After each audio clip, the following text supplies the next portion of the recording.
Master সাহেব, আপনি যে প্রস্তাবটা নিয়ে আসছেন, এমন প্রস্তাব নিয়ে আসা আগে আপনার আরো চিন্তা ভাবনা করে আমার বাড়িতে আসা উচিত ছিল। দেখেন ভাই সাহেব, মতি আমার ছেলের মতন। ওর বাবা মা মারা যাওয়ার পরে আমি আর আমার স্ত্রী ওরে মানুষ করি। ও যখন আপনার মেয়ের সাথে তার সম্পর্কের কথা কইল, তখন আমার মনে হলো ব্যাপারটা পারিবারিক ভাবে ফয়সলা হওয়া দরকার।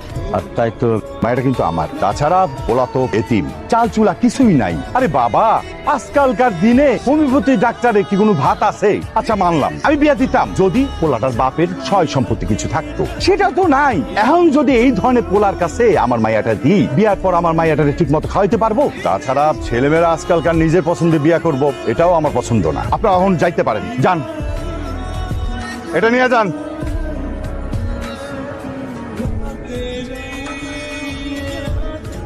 আব্বা, আমি কোনোদিন আপনার কথার বাইরে যাইনি, আপনার মানুষের সামনে কোনোদিন ছোট করি নাই। আজকে আমার একটা অনুরোধ, আপনি মতির প্রস্তাবটা মাইনা লন, আমার সুখের কথা চিন্তা করে মাইনা লন। চুপ কর, আমার থেকে বেশি বুঝাস।